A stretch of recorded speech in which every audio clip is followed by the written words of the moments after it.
Good morning, everyone. My name is Ana Menendez. I'm a writer and a program director here at FIU, and I'm happy to say soon to be affiliated with the Wolfsonian Public Humanities Lab, which has been putting on these wonderful coffee and conversation series, Cultural Institutions in the Time of Crisis.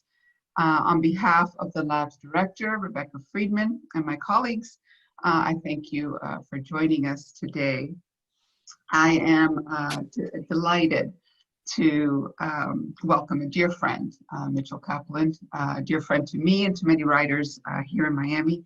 He's the founder of South Florida's iconic Books and Books, which he founded in 1982 in Coral Gables. And since then, it has expanded to locations in Miami Beach, Bal Harbour Shops, which my son calls the whole of Bal Harbour Shops Books and Books, the Adrian Arch Center for the Performing Arts, Sunnyland Shops, Coconut Grove, and there are also locations in Miami International Airport, Grand Cayman, and there is a wonderful store in Key West that's owned and operated by the beloved author Judy Blume. So welcome, Mitchell, and thank you for joining us this morning. These conversations look at the ways in which cultural institutions are responding to the pandemic. And so I wanted to start with what are some of the, one of the things that makes Books and Books so unique is its personal touch. You have 60 events a month, music, you have authors coming through, you have the personal recommendations of so many of your wonderful employees. What has the transition been like? Because it seems that personal touch is so much a part of the DNA of Books and Books. What has the transition been like, and how have you all negotiated this new time? Well, the first thing I'd like to say, Anna, is that it's just delightful to see you, even if it's only through a Zoom. Likewise with you. You have given so much to this community, this literary community, and you know, being engaged in conversation with you is a highlight for me of this crazy period that we're all living through. To answer your specific question, I think uncertainty is the order of the day. When this virus became very severe, and I was noticing exactly what was happening around the country as well as South Florida, we closed pretty quickly. We closed, I think it was the middle of March that we closed, because my number one priority was the health of my customers and the health of my staff. Because, you know, I've been thinking about this a lot. You know, they talk about people with comorbidities being particularly vulnerable to this virus. Well, you could say that Books and Books had an intrinsic comorbidity, and that is that all that we were about was bringing people together. We wanted people to congregate. We wanted people to come together and exchange ideas with authors and each others. You know, we always called ourselves the place where browsers are always welcome.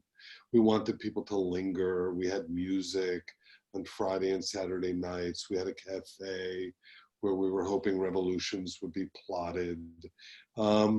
So we had this comorbidity. So we were one of the first kinds of businesses, like a lot of retail and a lot of restaurants, that became really profoundly affected by the idea that just by existing and doing what we normally do, we could put lots of people at risk. So we initially closed because I didn't want to put people at risk. But then the most important thing, since we had no income coming in, was to try to make sure that we were able to keep some basic kinds of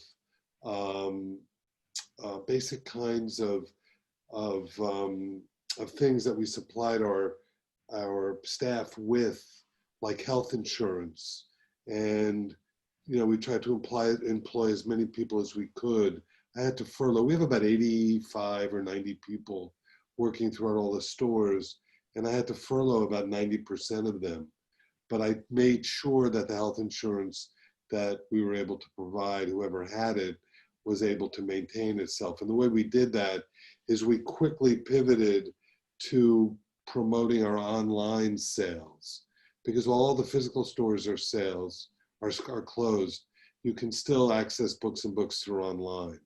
And I wanted to ask a little bit about that, Mitchell. What is the best way for folks to support you? Now, I can't imagine that the online sales are taking care of all that has been lost. no, it's not, but it's Yeah. gone. The community has been wonderful in the way that it's come out to support us. I mean, people from as far away as San Francisco and other people who've been through our store are just, so the best way to support us is to buy books, buy your books through us. I mean, we can get books to you as quick as anywhere else.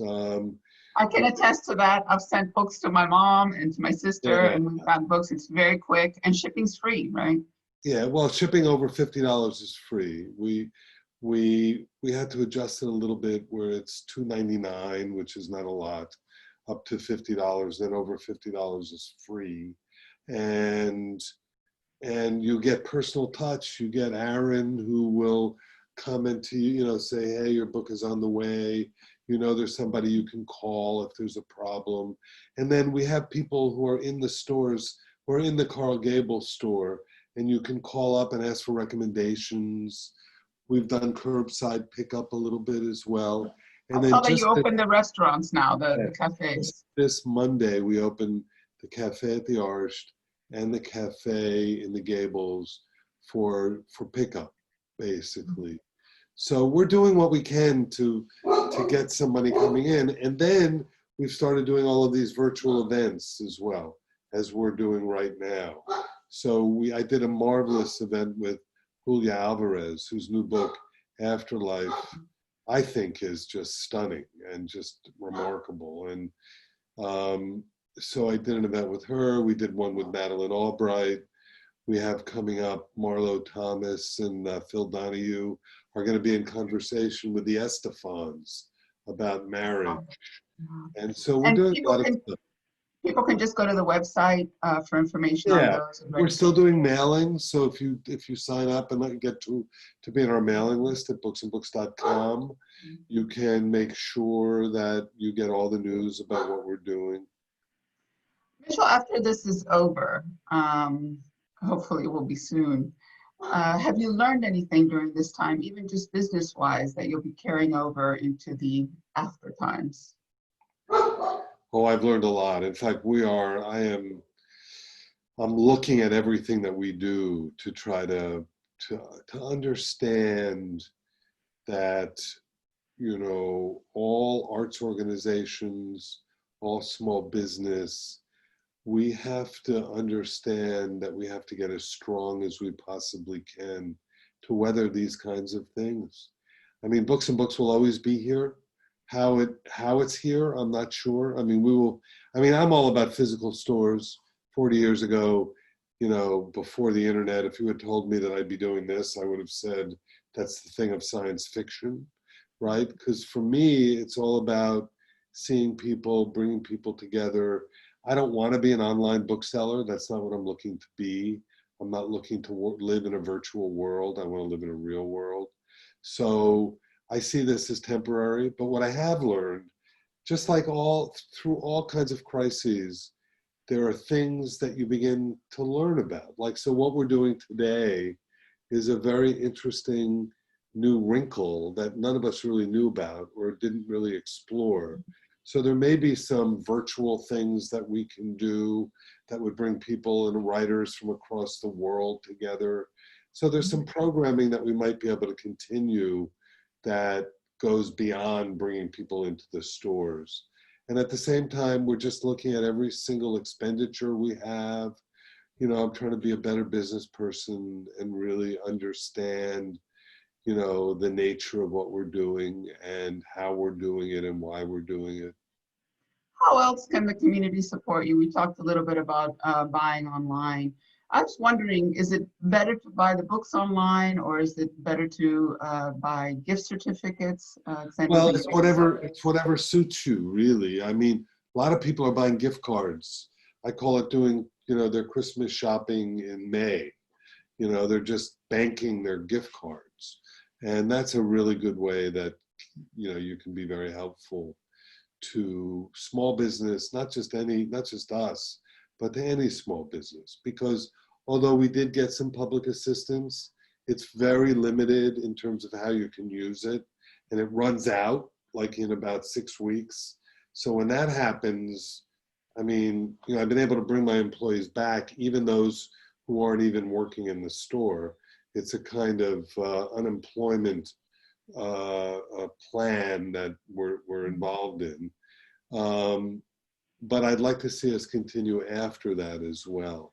And the way to do that, because I don't think we'll be fully opened in 6 weeks. If you look,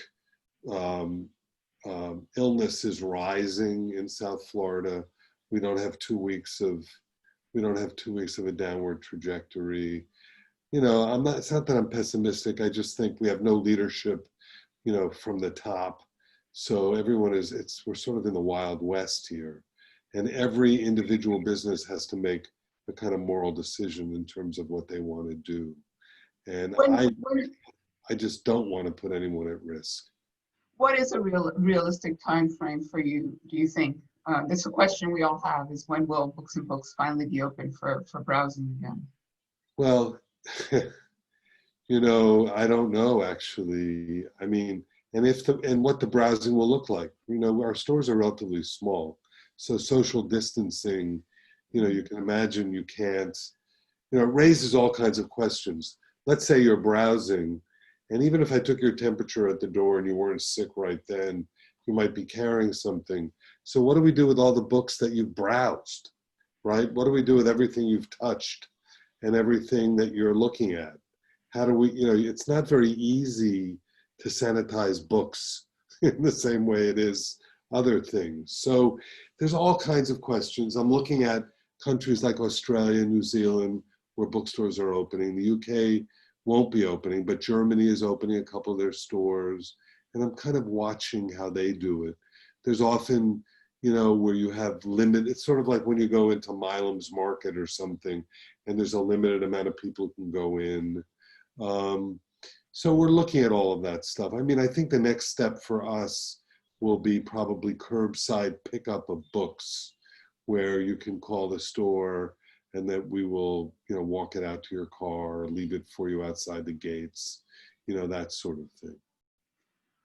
Mitchell, if I memory serves, you were an English literature major? Yeah, my background is I grew up on Miami Beach. Mm-hmm. I couldn't wait to leave. I grew up, in the early 70s when the median age on Miami Beach was something like 68. That was the median age. And that was during the time of the baby boom period. So without even missing a beat, I just signed an application with no essay or anything. And I went to University of Colorado in Boulder. I wanted to see mountains.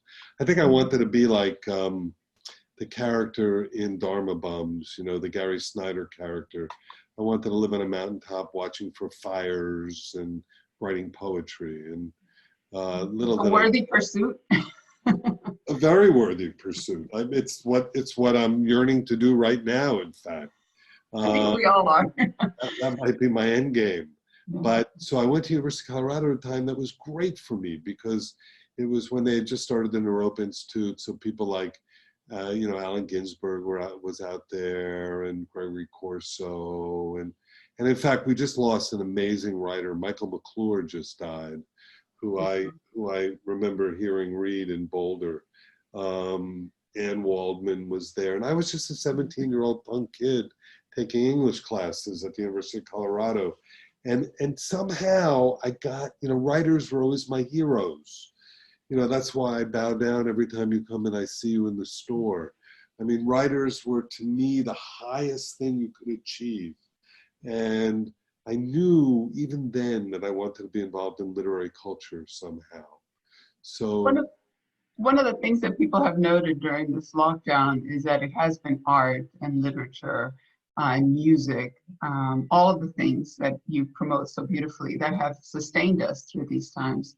What do you think we as a society can learn going forward from this time of just gathering into ourselves, but finding solace or finding meaning in art, and what sort of humanistic values do we take forward as a society? I think one of the things that we absolutely learned is we cannot live without art. I mean, we just can't. I mean, look at what so many of us are doing as we're hunkering down. I know I go far into the night, either reading, or I go into the depths of YouTube and listen to old concerts, and looking at art online. It's been a real big time of reflection. And, we have to look to art to make sense of where we are. And it may not be art, right today. It'll be very interesting to see what comes out of this, in the next year or 2 or 3, as people are contemplating what they went through.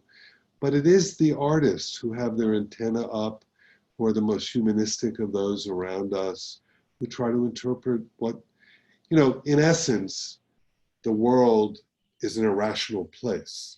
And the only way you can really make sense of it is through art, is through metaphor, is through, imagistically, is through the idea of touching each other. I know I read for catharsis. I just read Julio Alvarez's new book, Afterlife. And I read it in a way that I haven't read in a long time, which is a really close reading. And every one of her references I looked up, every poem she, I looked up. It was the most beautiful 5-8 hours that I spent, because I really felt like I understood Julia at that point, because she channels her years of teaching, and it's so comfortable within her, and she is able to express that on the pages of her book. And so, when you read and you live another person's life through their work, there's nothing more cathartic, and there's nothing more, for me, there's nothing more soulful than something like that. We've lost so many good people. I happen to be a big John Prine fan, for instance. So I took a deep dive into John Prine and got to know him online, and a new appreciation. So I think what your question is right on, and that is, the arts are humanity, and in the broad sense, and it's the way we explore our humanity. Because we know from politics of the day that it's the only way to combat, a kind of sociopath, the sociopathetic aspect of our politics today, is through trying to put some sanity into it. Speaking of art, can you, we have a few minutes left. Can you talk a little bit about that wonderful art behind you? Oh yeah, this is cool. I'm in a kind of little office that I have, but I've collected things around me. And this, what you see, I'll try to hold it up if you can see it. This is the work of Ralph Steadman. Ralph Steadman worked a lot with Hunter Thompson. Awesome. And the two that are on the far end, that look like a donkey and a pig, were things that he did in our courtyard when we did an event with him, and we gave him a big tablet, and he was completely drunk, and he decided to draw with pen and ink, but he spilled wine onto it as well. So I just kept them. They're actually in the tablets, and I just framed them. This is the book, Fear and Loathing on the Campaign Trail, which for me as a 17-year-old on Miami Beach was a very seminal time in my own life. I mean, it was the last gasp of the cultural, the cultural icons of the 60s. But, as a 17-year-old watching it in my backyard take place was very interesting. Well, let's hope we can open that courtyard again, because that's something that's not going to happen virtually, is Ralph Steadman drunkenly drawing something for us. So let's hope that we get back to those times soon. Anna, I am confident that we will be open, and there will be, we will write the story of lots more memories that we'll all have together. So much of my own memories, as I've told you many times, are just intertwined with books and books. Since you opened in 1982, browsing has been what I did every weekend. Would just Well, go down with you were a young family. girl. Yes, I knew your uncle before I knew you. Your uncle that's right. Dionisio, who was a brilliant poet. Who every Friday night, the first thing we did, we had a open poetry reading with people like Dionisio and Michael Heddick and really interesting writers here in Miami at those. Yes, unforgettable moments, really. It's the first place I saw Christina Garcia read in the original one there on the corner. Edwidge came down to Miami at a very early age when she was at the Mishner Institute. She came down from Brooklyn, and I remember when she read in the store as well. Wow. So, I mean, the store has quite a history of people who have been through it. It's almost hard to believe when I think of the 40 years that we've been open. Isaac Singer was one of our first events, the Isaac Singer, and being able to spend time with him. The other thing I want to say before we take it to questions is I know a lot of people have been worrying about the Miami Book Fair as well. And we are in planning with Lisette and Delia and all the good folks at Miami-Dade College to make sure that we are presenting a book fair this year that'll be full and rich. Whether it's virtual or physical, most likely it'll be more virtual than physical, but it's going to happen, and it'll be really quite profound. And we're looking forward to hopefully talking to Lisette Menendez later this year at some point through this series. So, and learning a little bit more about what you do with the book fair. How are you doing?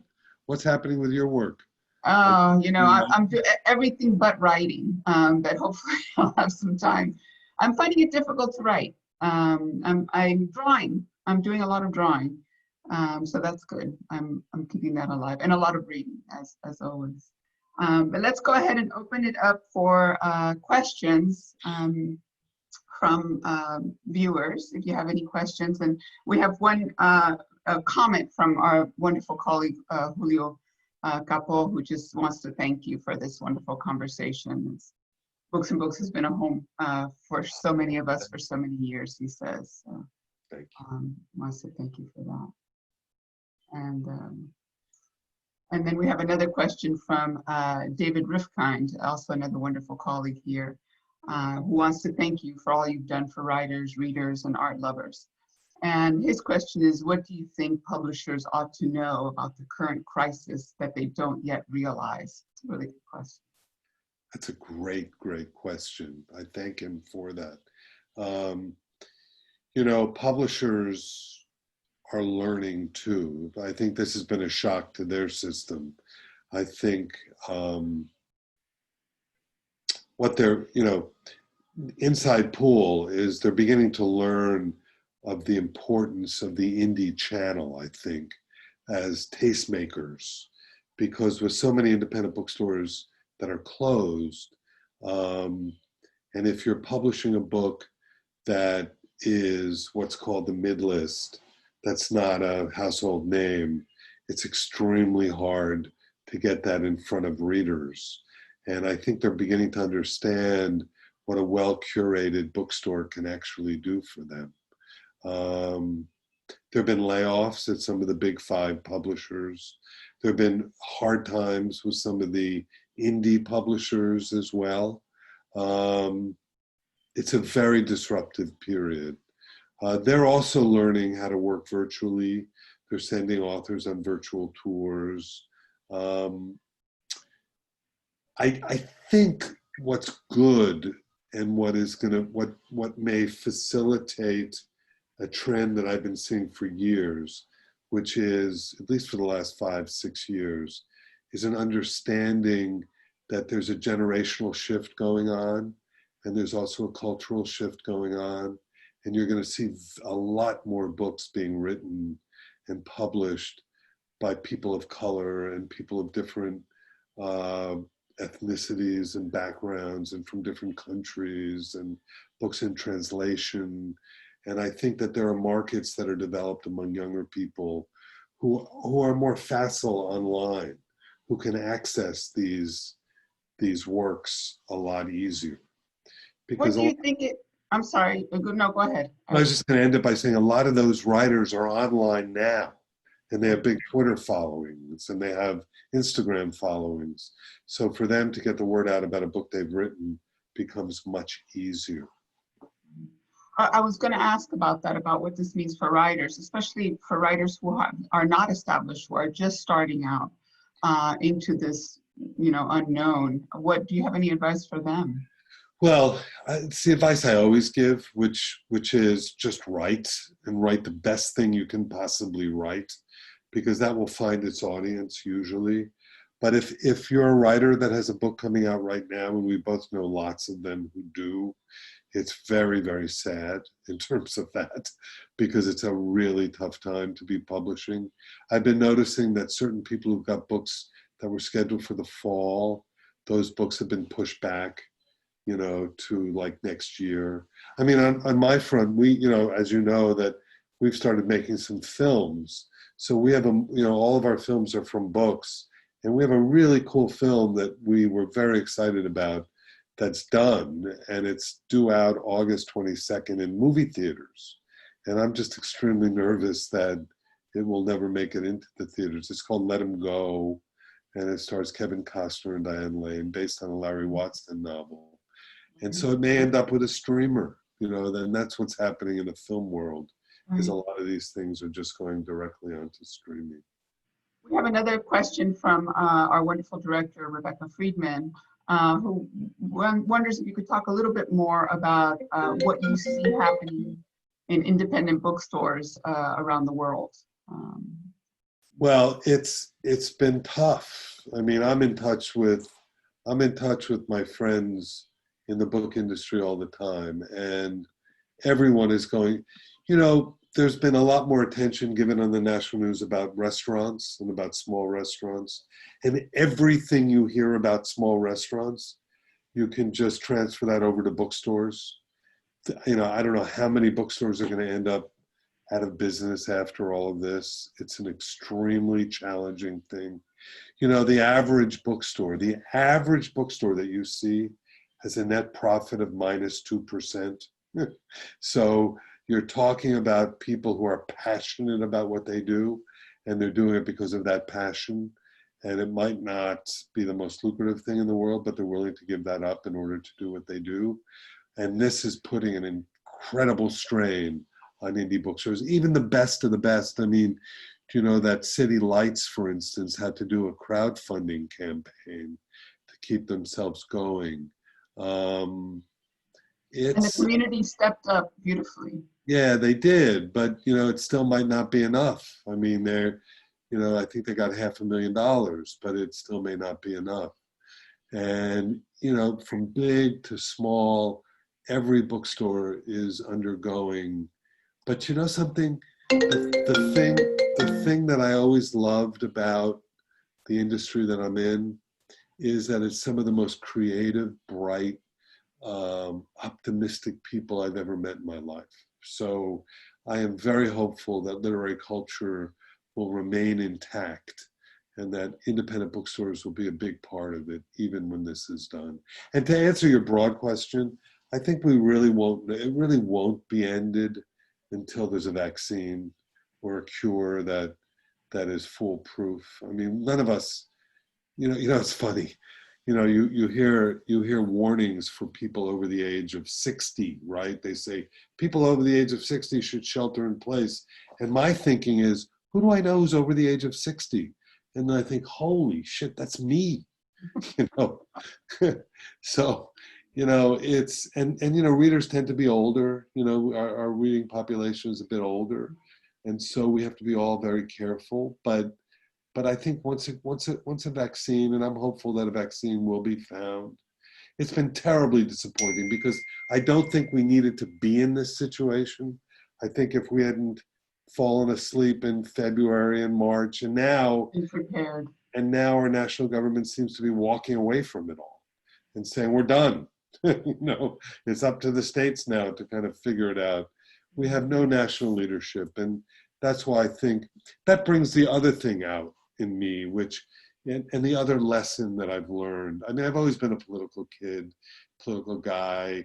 I've always followed politics, but the store has always been a place for everyone. But I think artists, as they've done in Latin America for years and years and years, and as they did in the 50s, I mean, look at Camus with Algiers. I think artists need to step up and plant their flag in the political sand and say, you know, we need to stand for things as well. We're at a really difficult period, and we can't just be commentators. I think No neutrality now, I think. yeah, I think we have to be activists as well in terms of what we do. That's a beautiful and powerful way to end this conversation, which is ended way too short, but we are out of time, unfortunately. If anybody has any more questions, you can send them to us, and we'd love to send them on to Mitchell. And I want to thank you all for joining and for participating. And next week, just want to let you know, May 14th at 10 a.m., Rebecca Friedman, the director of the Wolfsonian Public Humanities Lab, will chat with one of our partners, Alan Kett, who's the co-founder of the Museum of Graffiti in Wynwood. And can I just say one thing? I mean, the work that Wolfsonian does has been something that I have admired from the moment they opened and the moment they started. So, you know, thank you for being a part of it. I think your involvement will be really, really special. And I thank Rebecca and the whole team as well. Thank you, Mitchell. Thank you for the years and years of lovely moments that you've given us, and we're looking forward to many more. So be safe, Anna. Everybody be safe out there. Be safe and well. Bye. Bye-bye. Thank you.